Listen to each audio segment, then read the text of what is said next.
ಕಾಡಿನಲ್ಲಿ ಸಸ್ಯ ಸಂಜೀವಿನಿ, ಸರ್ವ ರೋಗಗಳಿಗೂ ಇಲ್ಲಿ ಮದ್ದಿದೆ. ಇಟ್ಟ ನಂಬಿಕೆಗೆ ಇಂದಿಗೂ ಕುತ್ತು ಬಂದಿಲ್ಲ. ಇದುವೇ ಈ ಹೊತ್ತಿನ ವಿಶೇಷ ಆಗುಂಬೆ ರಹಸ್ಯ. ನಾನು ಶ್ವೇತಾ.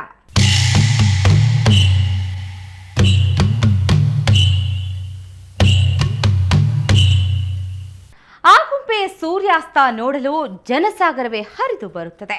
ಪ್ರಕೃತಿಯ ಸುಂದರ ತಾಣದಲ್ಲಿ ಮೈಮರೆಯೋ ಪ್ರವಾಸಿಗರಿಗೇನು ಕಮ್ಮಿ ಇಲ್ಲ.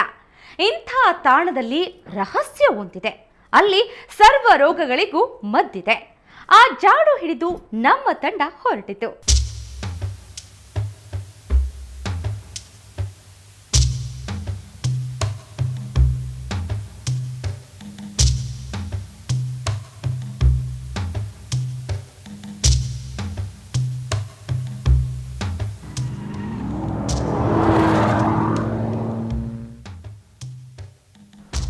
ಸುತ್ತಮುತ್ತ ಹಸಿರಿನ ಸಿರಿ,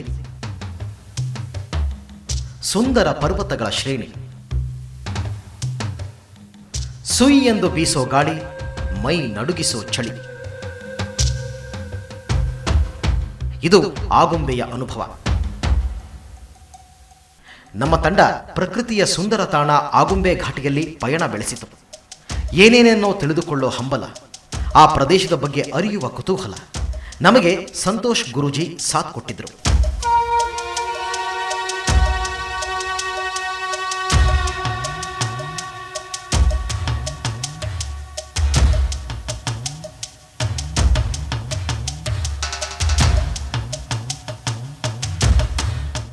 ದಾರಿಯುದ್ದಕ್ಕೂ ಗಿಡಮರಗಳ ರಾಶಿ ಕಣ್ಣಿಗೆ ಕಾಣಸಿಕ್ತು. ಈ ಸುಂದರ ತಾಣದ ನಡುವೆ ಇರೋ ಒಂದು ರಹಸ್ಯ ತಾಣಕ್ಕೆ ನಾವೆಲ್ಲರೂ ಹೊರಟಿದ್ವಿ. ನಿಶ್ಶಬ್ದವೂ ಆಹ್ಲಾದಕರವಾಗಿದ್ದ ಘಾಟಿಯಲ್ಲಿ ನಿಸರ್ಗದ ಸುಖ ಅನುಭವಿಸುತ್ತಾ ಸುದೀರ್ಘ ಉಸಿರೆಳೆಯುತ್ತಾ ಪಯಣ ಸಾಗಿತು.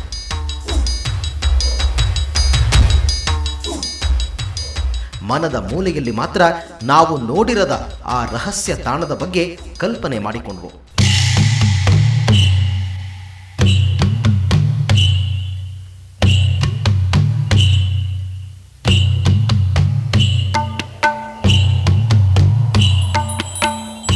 ಕೊನೆಗೂ ಆ ತಾಣ ಬಂದೇ ಬಿಡ್ತು.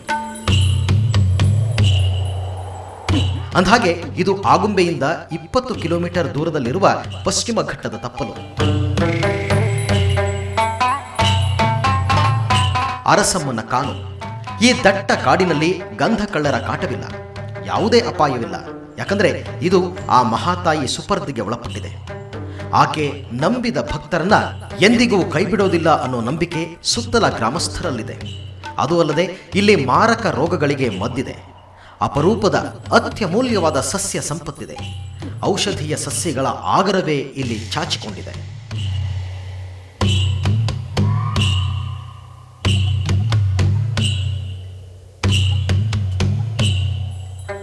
ಕಾಡಿನಲ್ಲಿ ಹೆಜ್ಜೆ ಇಡ್ತಾ ಇದ್ದಂತೆ ಊರ ಜನರು ಅರಸಮ್ಮನ ಪವಾಡಗಳ ಬಗ್ಗೆ ಹೇಳತೊಡಗಿದರು.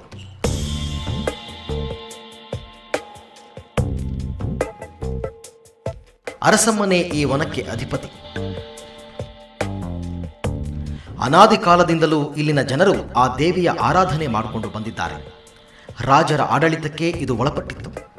ವಿಜಯನಗರ ಸಾಮ್ರಾಜ್ಯ, ಕೆಳದಿಯ ಶಿವಪ್ಪ ನಾಯಕ ಸೇರಿದಂತೆ ಜೈನ ಸಮುದಾಯದವರು ಇಲ್ಲಿ ಆಳ್ವಿಕೆ ಮಾಡಿದ್ರಂತೆ.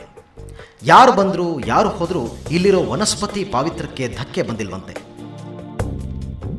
ಅಂದು ನಡೆಯುತ್ತಿದ್ದ ಆಚರಣೆಗಳನ್ನು ಜನರು ಇಂದಿಗೂ ಪಾಲಿಸಿಕೊಂಡು ಬಂದಿದ್ದಾರೆ.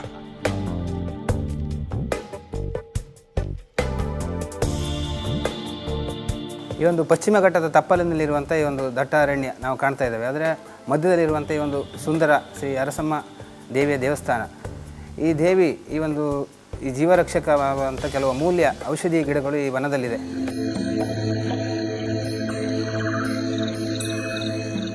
ಈ ಸ್ಥಳದ ಮಹಿಮೆ ಅರಿತ ಮೇಲೆ ಇದರ ಬಗ್ಗೆ ಇನ್ನಷ್ಟು ತಿಳಿಯಬೇಕೆಂಬ ಹಂಬಲ ಜಾಸ್ತಿ ಆಯಿತು.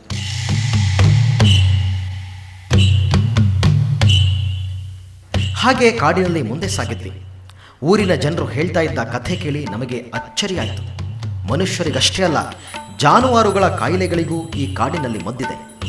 ಈ ಪ್ರದೇಶದಲ್ಲಿ ಹಕ್ಕಿಗಳ ಚಿಲಿಪಿಲಿ ನಿನಾದ ಕೇಳುತ್ತಾ ಹಾಗೆ ಮುಂದೆ ಸಾಗಿದ್ವಿ. ಔಷಧೀಯ ಸಸ್ಯಗಳ ದರ್ಶನವೇ ನಮಗಾಯಿತು.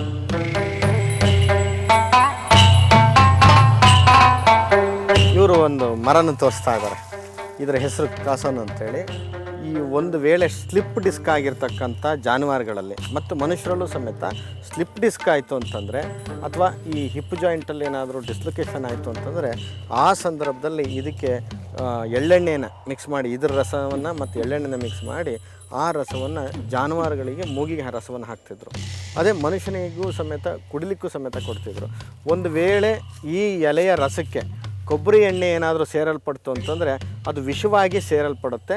ಆ ವಿಷದ ಜೊತೆಯಲ್ಲಿ ಮತ್ತು ಸಾಯ್ತಕ್ಕಂಥದ್ದು ತೊಂದರೆ ಆಗುತ್ತೆ. ಆದ್ದರಿಂದ ತೆಂಗಿನ ಎಣ್ಣೆ ಮಾತ್ರ ಯಾವ ಕಾರಣಕ್ಕೂ ತಾಗಿಸಬಾರ್ದು ಅಂತ ಹೇಳ್ತಾ ಇದ್ದಾರೆ. ಸೀಸಕ್ಕೂ ಸಮೇತ ಎಳ್ಳೆಣ್ಣೆ ಇರಲೂಬಾರ್ದು. ಅದ್ರ ಪಸೆ ಸೇರಿದ್ರೂ ಸಮೇತ ಸಾಯ್ತಕ್ಕಂಥ ಅಷ್ಟು ಪರಿಣಾಮಕಾರಿಯಾದಂಥ ಒಂದು ಅಡ್ಡ ಪರಿಣಾಮ ಆಗಿಬಿಡುತ್ತೆ.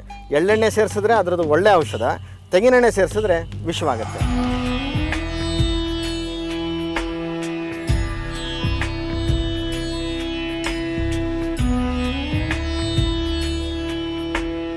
ಒಂದೊಂದು ಔಷಧೀಯ ಸಸ್ಯ ಒಂದೊಂದು ಕಾಯಿಲೆಗೆ ಮದ್ದಿದ್ದಂತೆ. ಸಾಲು ಸಾಲು ಗಿಡಗಳೇ ಕಾನನದಲ್ಲಿ ಪಸರಿಸಿವೆ.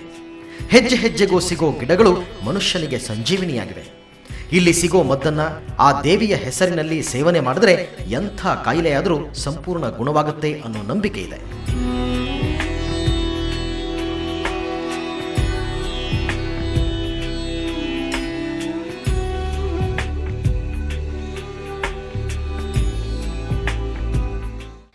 ಅರಸಮ್ಮನ ಕಾನನದಲ್ಲಿ ಇರೋ ಸಸ್ಯಗಳಾದರೂ ಯಾವುವು? ಅವುಗಳಿಂದ ಎಂಥ ಕಾಯಿಲೆಗಳು ಗುಣಮುಖವಾಗುತ್ತವೆ ಅನ್ನೋದನ್ನ ನೋಡೋಣ. ಅದಕ್ಕೂ ಮೊದಲು ಒಂದು ಪುಟ್ಟ ವಿರಾಮ.